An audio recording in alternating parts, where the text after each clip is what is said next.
Good afternoon and welcome to Empower Hour. You are here with I think I can start calling us the panel of experts. And I think I'm going to. Oh, I like it. I I'll, prefer I'll the be in panel for of that. excellence. Right. And I'll be in for that today, too. yeah, the panel of excellence. Today we are today is part one of a special two-part series. So in this, we're going to look at something that I want to say 6 months, 9 months ago, maybe even a year, I was introduced to it and I was it was okay. But then when fellow panel member Amy got a hold of it, holy cow, I am like seeing it in such a level of brilliance that we decided to do a part one and a part two, where Amy is actually going to talk about the human design. But before we do that, like we do every episode, you all are going to have to answer a question. Today's question is, what is great about life today? And we'll start with Coach Amy, then go to Coach Angelito, and I'll get an answer by the time you two are done. Why do you get to ponder that and come up with an answer? On a very surface level, I mean, it is currently 7 a.m. here. So what is great about life today is it's a very new day still. I have had a wonderful conversation with someone I got up at 5:30 and we chatted about all things profiles. I found my kindred spirit in Profile Hunter, which was wonderful. And then I'm here with you guys to talk human design. What more could a girl want? Oh, there's no brilliant. school, there's no school routine. We're in holiday mode. Yeah, it's all good. And we're kind of spicy and we're kind of ready for this today. As in the pre-show, we were getting ready. So Coach Angelito, what is great about your life? Getting things done. That feels good. Taking action, getting it done is very motivating and exciting. I love it. And having the energy to do it and not being forced. I love it. So that's brilliant. That's exciting. Yeah. That's so brilliant. For me, I have to tell you, about the last hour, I've been watching a hawk. I have a pond where I live. It's actually a koi pond. It's a 23,000 gallon. And it's probably 2 degrees C and about 38, 39, 40 degrees F here. And this thing was in the back in the open water area, slowly getting itself completely washed in this super cold. And that was so beautiful to watch. So maybe he's practicing Wim Hof. I tell you what, I definitely think he's practicing Wim Hof's thing. Without a doubt. So that's what's great. Welcome for everybody listening out there today. Today, we're going to, from here, this point in, we're going to turn this over to Coach Amy, and she's going to bring us clarity on this mysterious thing called the human design. Amy, take it away. Beautiful. Thank you. So I was giggling to myself because all of us have a not self theme of frustration and a signature theme. We know we're in the right space with satisfaction. I was just looking to check that yours was the same, Jim, and it is, which is why all of us are in this space of like, we're satisfied, we're happy, and we know that we're out of alignment with ourselves with frustration. There's, I think, 5 different themes, maybe 4, of the not self theme. Ours is all, if we're feeling frustrated, we're out of alignment. And when we're in alignment, so listening to you, Angelito, I'm like, I'm getting shit done. And I'm like, I know that is one of your superpowers in the human design profile. And then your satisfaction that comes through in that. And I'm like, you're aligned with who you are. And I was listening, it's like the getting shit done doesn't light me up. It doesn't inspire me anywhere near as much as it inspires you, but I can feel your joy in that and your play in that. So that was the first thing. I was listening to Angelito. I'm like, I'm hearing the satisfaction. I know it's one of your superpower gates. And it makes sense that you're then in this space of, I feel good, it's satisfying, life is good. Whereas for me, it's more, my satisfaction comes from doing what I love and tapping into, I found my kindred spirit, and that it's not so much about achieving, it's more about the doing what I love. So one of the reasons I love human design, despite the fact that the three of us all have the generator type within us, so both of you have more generator, I have manifestor generator as my type, we've all got different flavors of it. And this is one of my biggest objections to the way that normal people teach human design is, I'll put the body graphs up in a second, is they look at the surface level stuff. And this is what Jim was saying. It's like 9 months ago, he saw this, but the depth that I take it to, which is my superpower, like you give me something and I will overcomplicate it. You give me something and I will dive deep into the well and the experience from a completely different perspective to what most people are doing. And there's only one person I've found that's come from this same perspective. It doesn't mean there's not more out there. I haven't been looking particularly long. That says, don't worry about following the process that most people are teaching. Find your own process, which to me is the entire purpose of human design, is to find your own process and to find your own pathway. It is the great experiment in playing in what does this look like for us. So I might share us. And I was going to say, and I was really interested, there's a reason that we three work so well together, which this human design really illustrated in an amazing way. Yes, it really shines a light on why we partner so well together. So I'm just rearranging my screen as I've got that share there. So Angelito very fondly calls these the banjos, which I'm so stealing. Banjo. That's a great analogy. And don't they look like it though? So Wow. within our How you play your music banjos, in life. it is. It's how we play the game of life, and it's the strings that are connected and the notes that we're more attuned to. It's a great metaphor for it. Otherwise known as you know that was going to come up. Otherwise known as the body graphs from human design. So from now I need to know my left from my right. So this one is Angelito, I am in the middle, and then Jim is on this side. And from this, you can see we've got some similarities. We've all got that's the centerpieces to some degree. We've got alignment there in terms of what's defined and not defined, which is why we all come with such strong opinions and such strong sense of what works for us and what doesn't work for us. But we've got such a great unity, because even just if you pair Angelito and I together, we're missing the emotions center. If we pair Jim and I together, we're missing the ideas center. And I don't know if I can point all of them out, but the three of us together, we create a beautiful synergy by closing the gaps for each other. I'm going to do way better with this, with you guys asking questions. So feel free to jump in and ask questions. I'm not the best presenter. I am a responder, which I'm learning is my type, and I'm leaning more into that. How can we So apply? we're looking at the three of us here. Yes. You being the center, Angelito's on the left, and I'm on the right.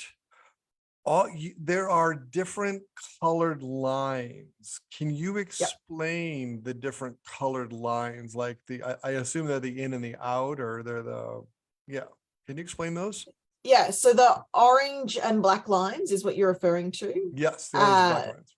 Yeah, so the orange ones are our design and the black ones are our personality. So the way human design approaches this is to look at it from a perspective of, and from a belief that 88 days prior to our birth, our soul is implanted into our body.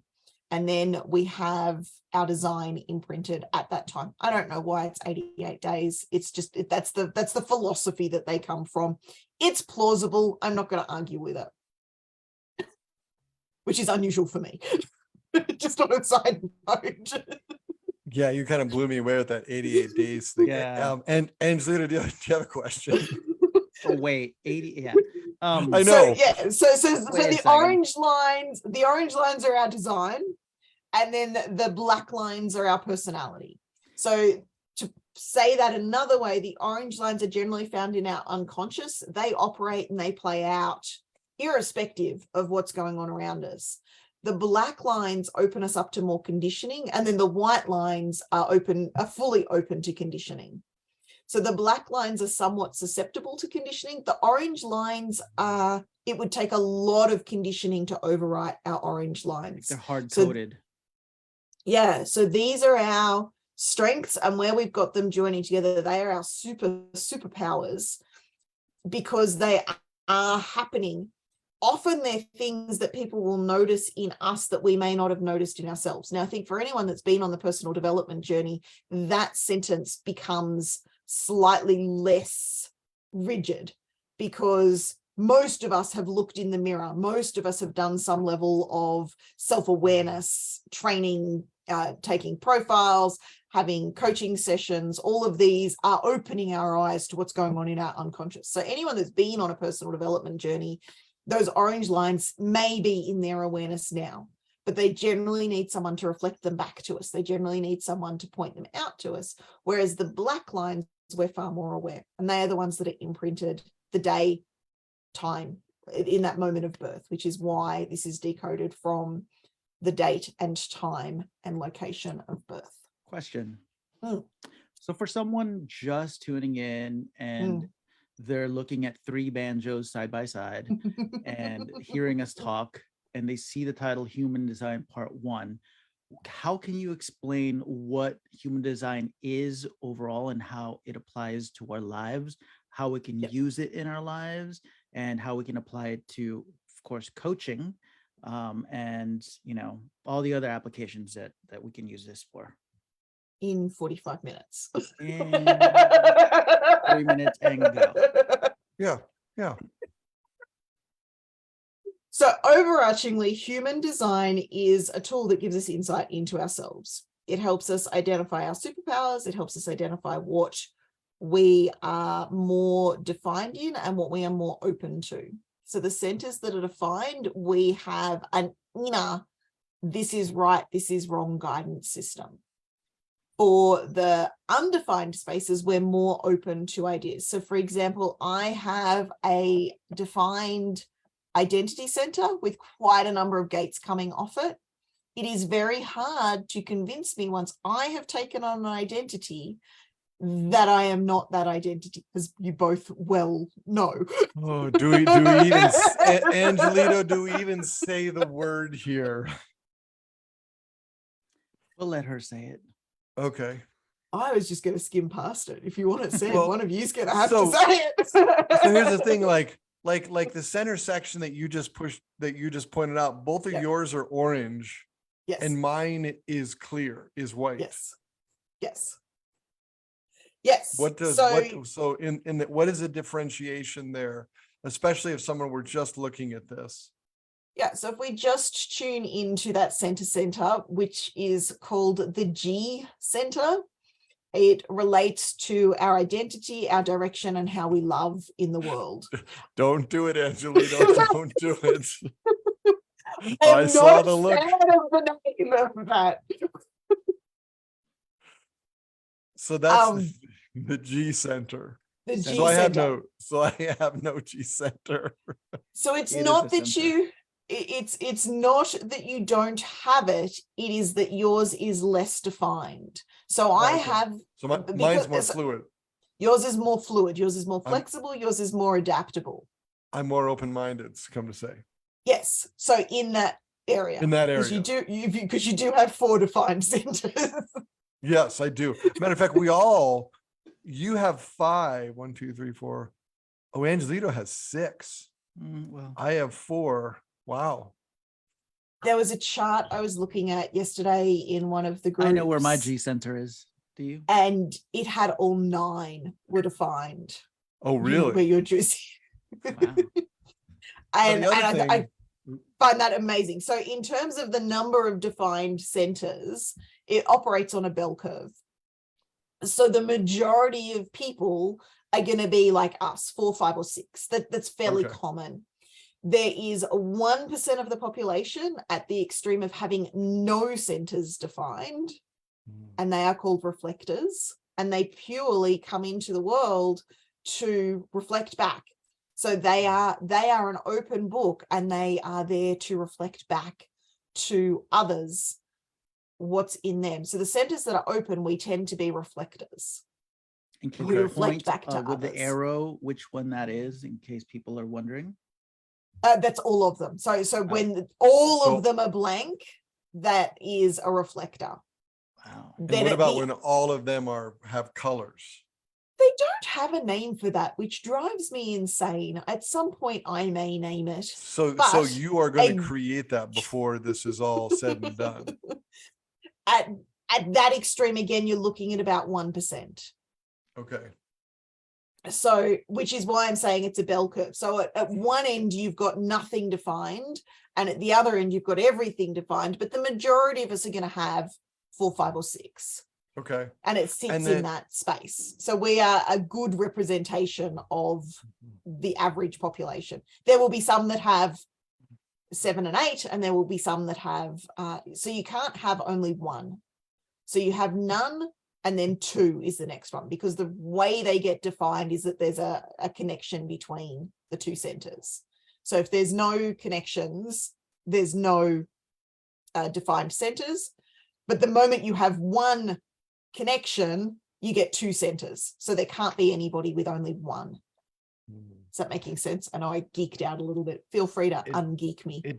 It does make sense. And then up on the top of the banjo there, you have 4 different arrows that are, number 1, they're either orange or black, and number 2, they're either pointing in or out.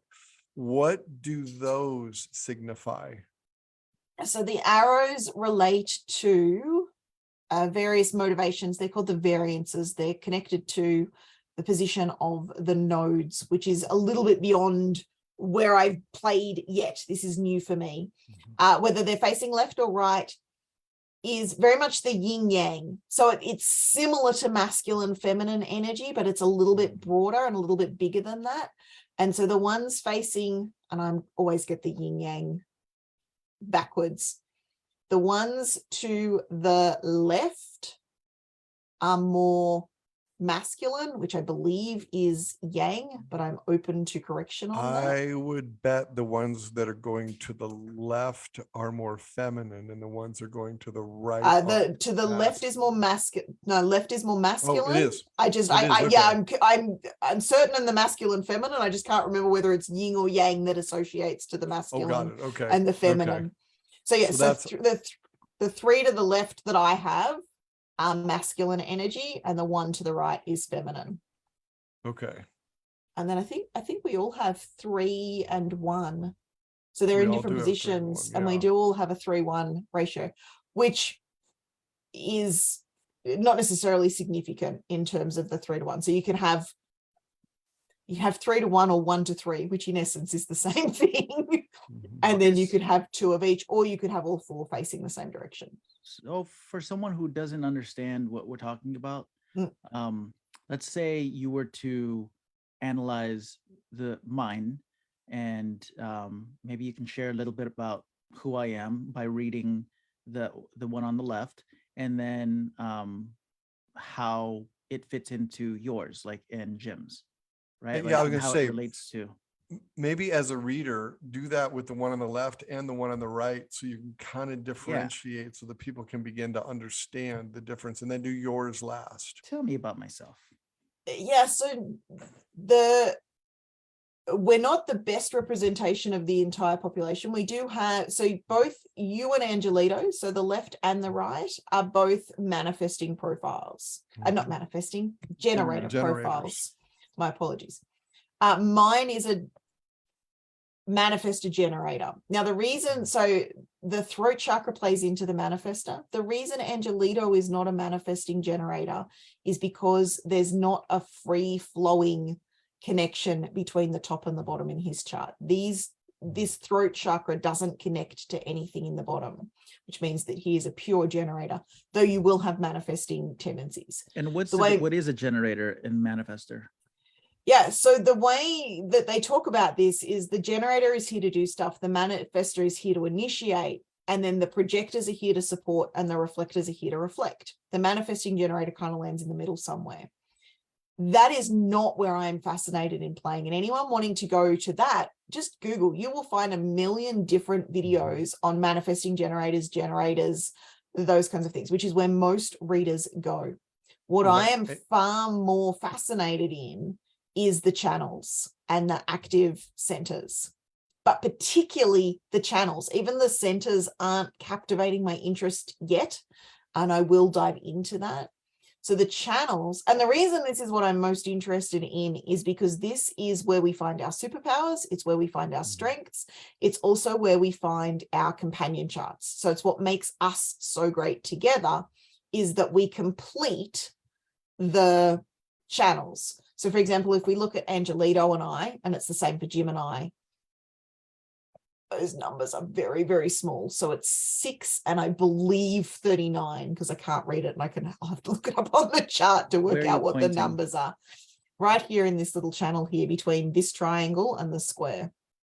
Got it. So I come with the 6 and you guys come with the 39.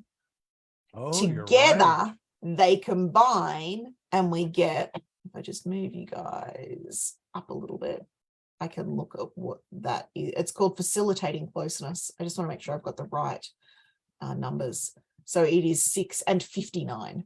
That's my poor eyesight. So both Angelito and Jim come with the 59, and then paired with, which is bond making, and then paired with me, I have the fear of intimacy and attunement to intimacy. And together we facilitate closeness. It's one of the reasons that we have such a beautiful dynamic between the three of us. To unpack these, there are 64 lines. They relate to the hexagrams of the I Ching. For anyone that's into the I Ching, you can relate, they directly correlate to the I Ching. But this is where our strengths sit. So if we look at you, Angelito, you've got quite a number of open gates that aren't connected, and then you have a couple of channels that are connected. So you've got your superpowers. I wish I'd left this chart highlighted for you, but I did not. I'm just trying to minimize you guys so I can see my spreadsheet. So one of the ones that you and I don't share, Angelito, is the present moment containing gifts. And we were talking about this and joking about this before we went live. One of the things that Angelito had shared was that he loves slowing down, being in the moment, watching the sunrise or the sunset, I think it was. I don't know whether it's applies to both. For me, I could enjoy elements of that in Angelito's presence, but it's not something I'm seeking out. So that channel is the channel 57 into. And I trust you guys can understand that there's a lot here. So Angelito, that is this channel. So 57 connects up to 10. And I know there's a bit of white between them there, but they do actually connect underneath. It's just that channel is a 4-way channel. So for myself, I've got the 10 like Angelito, but I come with, I believe, 34. And for me, that partners as mastering life through doing what we love. Together, we can unify that and leverage each other's strengths in that. And then, Jim, you get the benefit of both of those channels. So neither of them are there for you. You'll get the benefit of it in our presence, and that will either do one of two things. Either you'll love being in the presence of that and you'll leverage hanging out in that space, or you will hate it. So often when we're activating a channel in somebody that isn't their channel, where it's completely blank, it can bring up wounding, it can bring up conditioning, it can bring up issues. If there's not the conditioning, they love being in the presence of it. Understanding, and I'm not going to go into all 64 gateways, I'm not going to go into all 36 channels. Obviously, that's something that's better off done in a reading. but understanding that. So for Angelito, understanding that he has these amazing strengths, and I'm just going to read some of them because you have quite a few channels. So you've got the present moment contains gifts. You've got creating flow in life and the ability to see things through and have them succeed. All three of those come off. Where do they? Sorry, I think they all come off. Yeah, so all three of those are coming off the sacral. So you've got, I'm sorry, must be only two of them. I'm misreading that chart, but you've got two coming off your sacral. So you've got two channels between the sacral center and your identity center. So you've got quite a strong, that's where they're coming off. All three are coming off and actually you've got 4 channels coming off, which is why you are so solid in who you are. And why it's so defined. So the who you are probably doesn't change as vastly as what Jim experiences. So Jim can walk into a room and his identity will shift to serve the room. Whereas you walk into a room. You can kind of look at my similar ones and compare them with the traits. That might be good for people watching so they can begin to understand the difference. Yeah. So for you, Angelito, you may not have been sharing who you are all the time, but it's been fairly solid inside of you, who you are and how you operate in the world. 2 of those channels are orange and they will be unconscious, and 2 of those channels are black. So they're open to the suggestion of others and you may have suppressed them. Whereas, but there's a solidity in, I know who I am, I know why I'm here, I know what I'm doing, I've got a clear direction, I've got a clear focus. And I see that come out in you in our conversations. You have a very clear direction, and it is a direction defined by you. It's hard to reshape your direction unless you want to be reshaping it. Does that make sense? Does that land on some level, Angelito? I just want to check how that lands. Yeah. Whereas Jim, you're far more open to, there's many directions that you could take. There's many paths you could go on.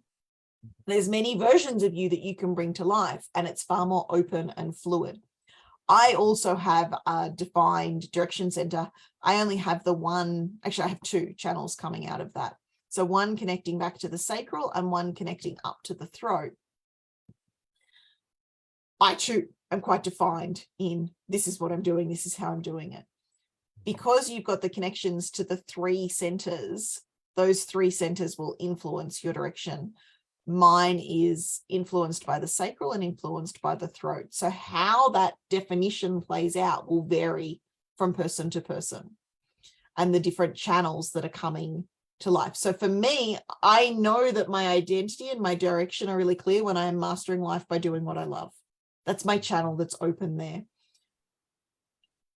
For you, Angelito, you know you're on track and doing what you're meant to be when you are succeeding, seeing things through and succeeding in that space, and creating the flow in life and making sure you're taking out time for the present moment to contain gifts. So they play out very differently for us despite having the same defined channels. Is that making sense, guys? Yeah. And how's Jim's relate? Yeah, so Jim's is open. Jim's is not defined. Jim's is going to very much be depending on who he is hanging with. So when we have open centers, and all of us have some open centers, I'm just focusing in on this identity one at the moment, we need to be aware of who we're hanging with. And often if we're making a decision about something in one of those open centers, it's really good to take time out and be in our own space to check in if it's ours. So for example, for me, and for you as well, Angelito, I don't know how it plays out for you because we didn't talk about it the other day, but for me, I have an open emotion center, and I will often be somewhere and I will feel the emotions of everybody else. But for me to connect with my own emotions, I need to take out some distance and come back. And I'm getting better at doing it in the presence of others and just asking, is this my emotion or is this someone else's emotion? And so for any of those open centers, that's the question we want to be asking. It's like, okay, so for you, Jim, is this my direction or is this somebody else's direction for me? And bringing, I mean, it's a good question for us to ask, even if we have got a defined center, but particularly where we've got the undefined, So is this my idea or is this someone else's idea? Is this my pressure on myself or is this someone else placing pressure on me? And I'm just jumping between the different sections of the charts. So checking in anywhere where there's the open centers, we want to check in, is this mine or is this someone else's? So I was at my son's graduation ceremony the other day, and there was, I don't know, 50 of us in the room watching.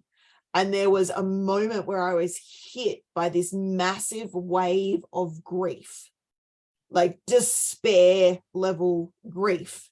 And in the past, I would have justified that as my baby's growing up. I'd have made it mine. I'd have created all of these stories as to why I was feeling that grief and assumed that it was mine. Knowing this, I was able to pause and go, is that mine?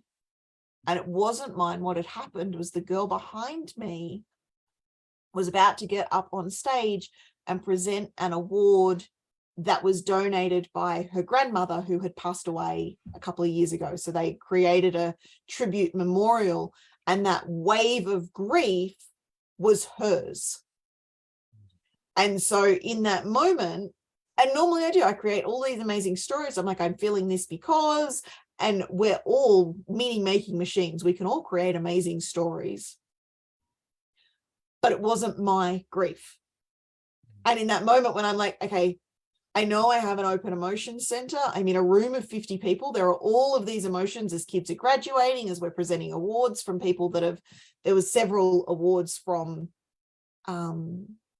people that have passed away, like tribute awards, memorial awards being presented. But in that moment, I was able to say, is this mine? And by doing that, I didn't then make up this story about why I was in grief. And I suspect a lot of my depression has come from taking on other people's emotions and then making up stories as to why I'm sad. Yeah. And then I make up the story and I stay sad. And this is why you and I don't work in trauma and Jim does, because Jim is able to separate that naturally. Like he knows his emotions so I've worked well. in trauma. No, well, this is why Jim's specialty is it's trauma. why my superpower is literally dealing And with that's heavy why trauma. like he's in the world he works in. Like I refuse to work in that because I'm like you. I take on people's emotions. When I went to school for massage therapy, did my like, was it like 1,500 hours or however many it was? Like I literally practiced massage for 2 months. And then I was like, not for me. Cause I started taking on everyone's pain and like whatever it was, like the energy and like those emotions that you're talking about. And this is the same. And I'm like you, influenced by the emotions around me. And Jim, from my understanding of your explanation, doesn't. He knows, he's firm in that his emotions are his, and he knows how to keep it separate. Matter of fact, that's one of the things I teach people is how to actually create those boundaries, because I have those boundaries. See, Yeah. Great. Right. I don't want it to become, because I will do trauma work. I'm happy doing trauma work. It is a place that I play in quite contentedly, because once I'm finished in the session and I walk away, those emotions go away with the client. So they don't tend to stick with me as long as I'm not taking them on and making the stories up. And particularly in client sessions, I don't do that. In a client session, I know that it's the client's emotions. Where I struggled is in the large room. There are benefits to both sides. So as Jim just said, the person with the defined emotion center is able to help people teach how to put those boundaries in place and has those boundaries, they're defined for them already. So you're teaching what you're just living naturally. The benefit of someone with an open emotional center is that they can actually connect to the other person's emotions far more deeply. So I wouldn't say that it is better for the defined emotion center to be doing trauma work than the undefined emotion center, because there is gifts in both sides of this. Oh, for sure. I didn't say it was better or worse. If the word better came out of my mouth, then that's not what I meant. But I'm saying that Jim is naturally like suited for the work that he does. And that's from my understanding of what you read. yeah, I'm still not quite gonna, like, there is a natural Give element him of his being able to superpower. teach. Well, yeah, Let him Yeah, have it. yeah, she's not taking it We're away from me. holding it on to it. yeah, Which I'm not channel taking is away the oh, it's a stubborn superpower. one. Well, I mean, another thing Well, that I see is, interestingly, the stubborn one is undefined on my chart, and I am more open to those things. The you're more piece open that to stubborn. no, yeah, I'm I more know, open to I'm teasing. ideas. I'm Don't. teasing. Um, I mean, the reason that I'm not just saying you're right, Angelito, is because I don't want people seeing this and going, I don't have a defined True. emotion center. I can't work in trauma. oh, Yeah. okay. That's what I'm talking that's the about protest Jim. that, yeah. So yes, Jim works really well in that space because he can help teach people how to put those boundaries in place for emotions. Well, and I look at Angelito's. Angelito loves travel. It's Banjolito now, by It's, the way. okay, so Banjolito loves travel. And if you look at his banjo, his root chakra is really not connected to anything. So Yep. the fact that he will just pick up and go, pick up and go, pick up and go, like all of a sudden I'm like, oh, this is why he is the perfect one to teach virtual coach. It's just his clients, like those that become his dream clients, may want to take this test, because if they are someone that has that is represented by Amy's, they may not be all that open to travel. They may get somewhere and say, whoa, I'm not where I need Mhm. to be. Time to go back home where I'm rooted and grounded. And like mine, I'm open in that area, but I have 3 of those channels that are going up towards my emotional center.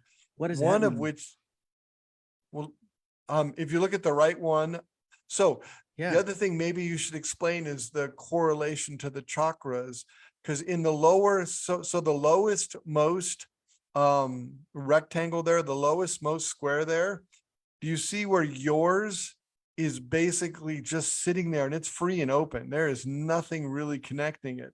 Whereas look at Amy's, and Amy is very much rooted near in where she lives. She's not traveled much. She doesn't have the burning desire to come see us in America. And then you take a look at mine, and mine is kind of in between you two, because mine is open, yet 4 of my channels, one of which has both black and orange, and one is just orange and 1 and 2 have just black. I mean, I'm not sure what they mean, but it means that, to me, that means that there is flexibility towards travel, but I am not as open as Angelito. Yeah, Mhm. so Am I reading that? yes, the active center is going to be more defined where there's those Mhm. connections. Mhm. What you've got is you've got those openings. So I think you were going to ask this a second ago, Angelito, correct me if this wasn't the question you were going to ask, but where there is an open gate, we have the connection that is then activated when we're in somebody else's presence with that connection. So for example, Jim's got this one is open, and I come with both sides of that, Mhm. which isn't going to create the electromagnetic connection. It creates a competitive connection. I don't want to get too technical in this though, but in my presence, that channel then is connected. So there's a level of strength from Jim coming off that makes it easy for him to connect. For you, Angelito, there is, it's not that they're not available, it's just that you can completely turn them off. So for Jim, he's got these strengths, they're going to be there whether he's in somebody else's presence or not. That root chakra has some activation. For me, they're very, it's defined. Like I have 2 superpowers coming off that, and rooted, it is grounded, and yeah. Mhm. Right? there are other coaches that I've worked with that have, because I was one of the things that I did when I first started playing with this was I gathered, everyone in my world got messages saying, have you done human design? If you haven't done human design, can I have your birth date and where you were born and the time, please? Partly I'm looking to see if I could find someone in my circle, and I still haven't, with the gate 8 active, because no one in my circles has that gate active, which I find very fascinating, which is my companion to the 1. So both you and both Angelito and I have the active 1, and the 8 is the companion to that. And I was just curious. I'm like, why don't I complete that channel? What's in that? Which is still fascinating to me. And I still haven't found anyone in my people I know that has the 8. I did find someone the other day. I spoke to them for 5 minutes and went, I don't like this conversation. I am out. And I bailed very quickly. So whatever it is that's activated in me, but that was what I was seeking, was who has an 8. But where is your husband? Is your husband an 8? He does not have an 8. I've done my husband. He does not have an 8. I have a geeky spreadsheet with everything he brings, and he brings a lot. He actually connects and closes a lot of my channels in the same I do for him as well, which is why we are so bonded, because we actually meet. He doesn't come with an 8. He doesn't come with a 16, which is the other one that I frequently am seeking out. So, and then he doesn't come with a 2. There are a handful. There's like 4 of them that he didn't come with. Where we have that electromagnetic, so where one side completes the other. So for example, and I'm going to go back to the one that we had before. I did pull out our electromagnetic channels. They're on the other screen. So between the 3 of us, these are the electromagnetic channels that we connect. So these are our charts layered over each other. Yeah, look at that. That's incredible. Out more deeply. I mean, that so literally shows the 2. So you go, Jim. No, I'm going to say this literally shows why the 3 of us, not only do we work together incredibly well, we have fun. There's little or no stress. There's no competition. There's nothing like it's almost as if there is just love, love, love towards each other and towards ourselves when we are with each other in our presence as we do this show. Yeah. So these 2 channels don't create competition between us. There's a couple of channels that do create competition between us. Which channels are those? Yeah, which channels are those? I can pull them out in a second. Hang on. Let me talk to these 2 first. Okay. We'll say that for next week. Little people. Oh, no. We're going to have her get this week. The 2 that we create and foster with each other is the facilitating closeness, which is why we've got such a great bond with each other. And then trusting spontaneity to become more effective, which is why, and I know you were asking about my planning before, Angelito. My planning literally was create this slide, pull these slides in, and I've got a geeky spreadsheet that I was doing for our readings. I would have done that geeky spreadsheet regardless. I'd done the geeky spreadsheet. All I wanted for this conversation was this. And so my preparation is fairly low key because I trust in our spontaneity to become more effective. I know if I've got a rigid plan, you guys are going to screw it up. True. True, very true, actually. But we haven't screwed this up yet. I had no plan. I've come in trusting the spontaneity. I had no agenda. I am open and I'm willing to respond to whatever comes out. I find that very easy in the space with you guys. There are spaces where I've tried to do that and just trust in that spontaneity. So 5734, I have the 3410 gate, but I don't have 57. 57 comes from you guys. So when I'm doing it for my own audience, when I'm doing it in my own space and I don't have that coming to life, I find it much harder to trust in the spontaneity to become more effective. And I fall back on one of my other more rigid planning structures and having that system in place. With you guys, I don't need to do any preparation. Like we pick a topic, Jim, you frequently send us through the topic 2 or 3 minutes before we start. It's like, this is what we're talking about. I'm good with that in this space. Well, and do you know why I do that? Because the human design chart told me. No, I do that because in the past, when I've actually sent topics through and things on under each topic, the show is not as crisp. The show does not flow. But when I just Yes. say, hey, here's what we're going to talk about today, we all shine. We just naturally bring our best forward. And I trust that far more than putting together something detailed. Yeah. Which is you trusting in this spontaneity to become more effective as well. And we've learned over the time that we've been hanging out together that when we're together, that works really well. If I have to Yeah. do something on my own, I am less inclined to trust the spontaneity. So I have the magnetic charisma, but I don't have 57, which I will look up what is. So 34. Yeah, the three of us together, that's really 34. amazing how literally the only undefined is how we view spirituality, or the seventh chakra. Which makes sense. It really does, in a beautiful way. Yeah. I'm just trying to look who brings. I do. So Angelito does. So it's the fear of the future is 54. Some of these, and one of my missions is to go through and rename all of these to be more aligned with the system that I like. At the moment, I'm just using the system that my mentor provided. Or the system that Amy is going to create and model for her own. Yeah, that's what I'm which- saying. It's at some point I will tap into that, which is my number one, is the Mhm. channel of the need to create your own and be unique and Yeah. special, which Yeah. is active for me. I believe it's number one. Yeah, the ability to create newness for the sake of individual expression. Mhm. So both Angelito and I have that gate active. Question. What? I don't? What? I don't believe so. I could be wrong, Jim. You may. No, you don't. You have other gifts. There are other uniquenesses in your chart. Sorry, were you going to ask something else, Angelito? Jim, yours is set up as a karma chameleon of the human design.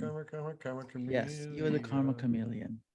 Am I? For us, it's Is a that a lot good way to harder describe? hide it. Hide Amy, the you. expert, is that a good way to describe me? Although not Angelito, the label maker.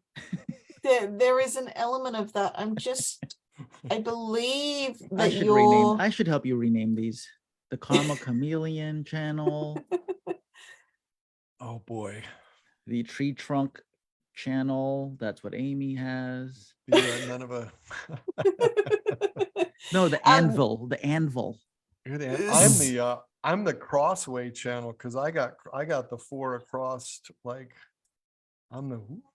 You have, so one of the pieces, and I'm not going to go into it too deeply, again, by all means, Google or message me and I'll hook you up with a link to a video.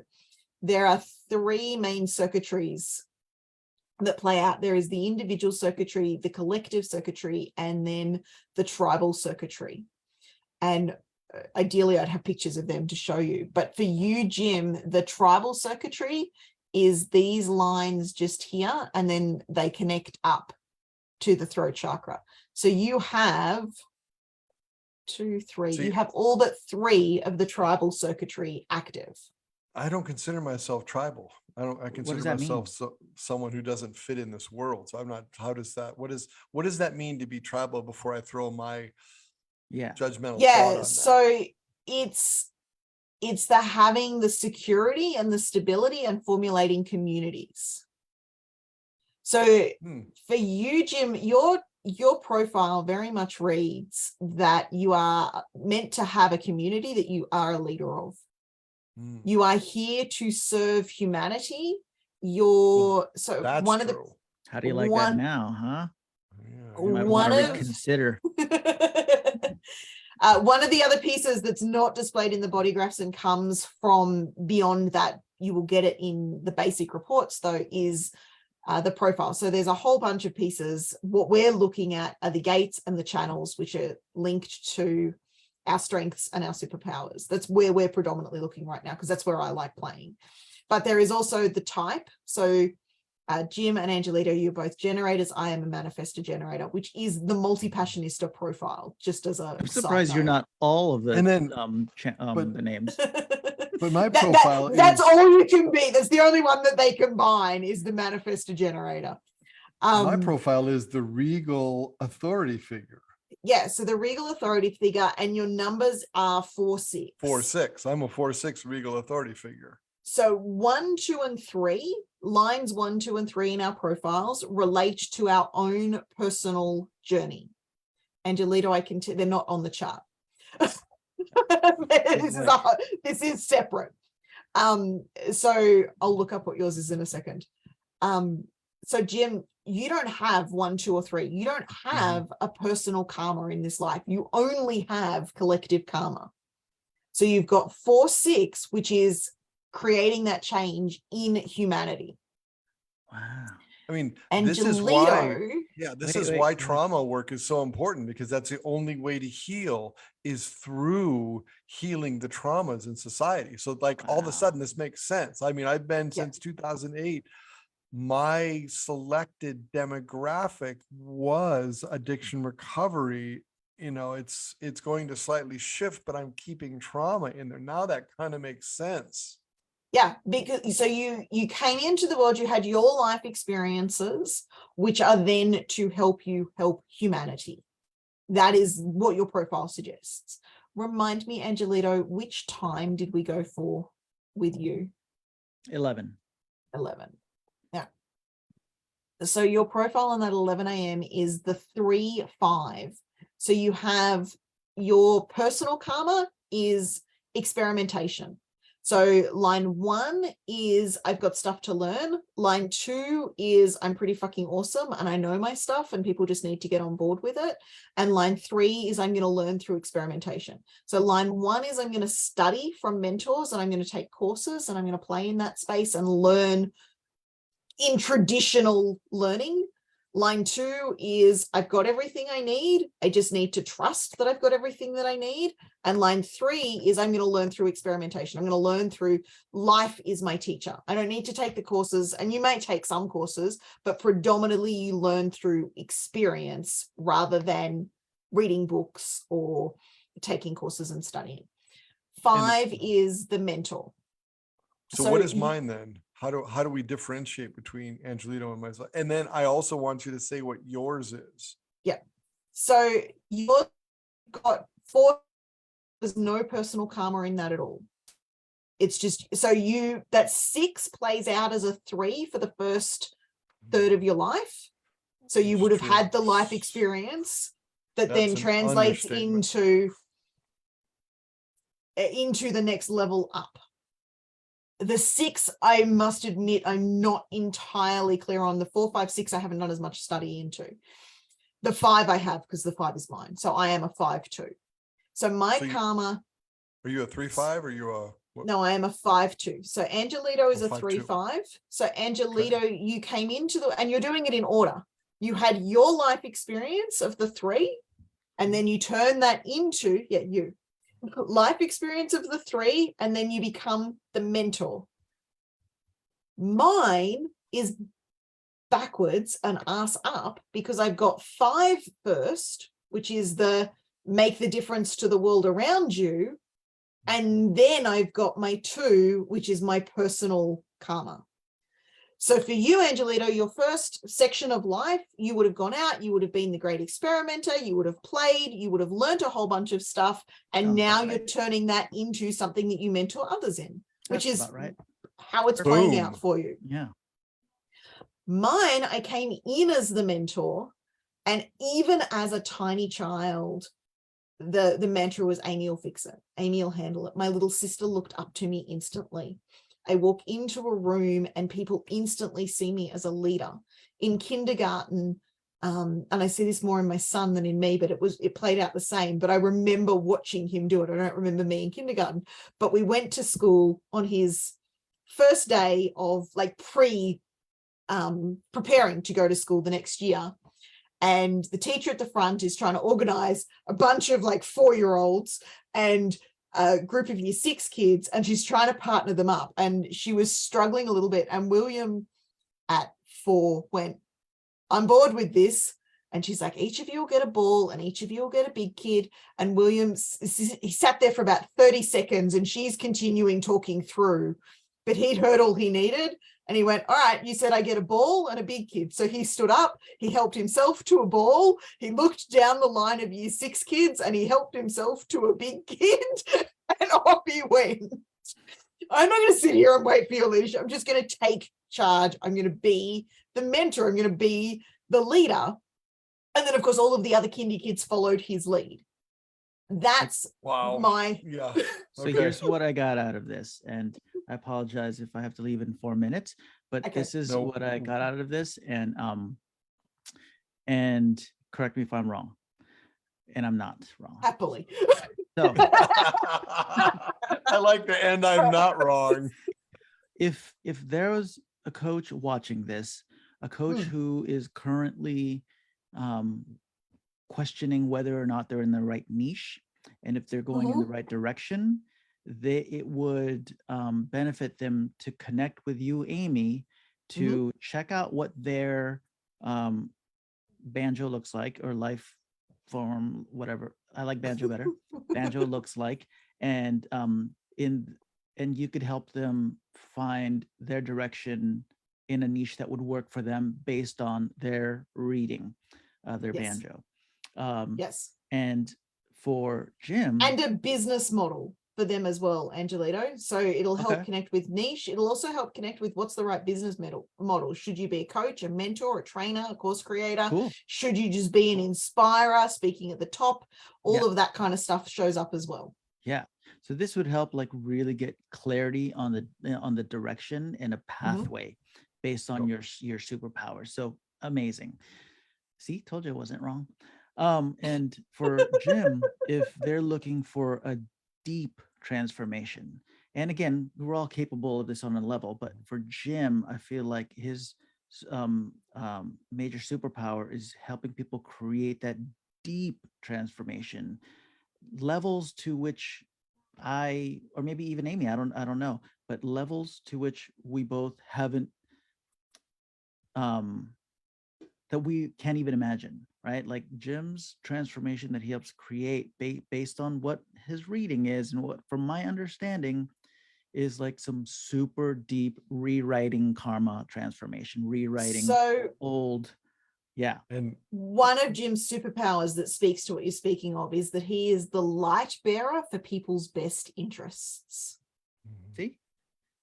and we And have he a doesn't 2-minute notice. Yeah, Just thank you, Jim. 2 And minute he notice. does, and I feel like Jim he has really great control as a coach and mentor to not drive someone's direction based on what he's feeling and sensing, because he doesn't have that. Like, he works off of what they want and what is best for them based on them.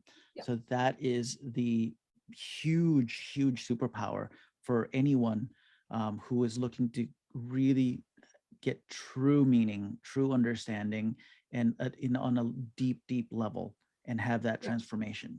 Right. And for Angelito, this is a man who knows of what he speaks. If you would like to learn how to be a virtual coach, he has the experience, he's done it, and he can be your teacher to teach you exactly how to do that.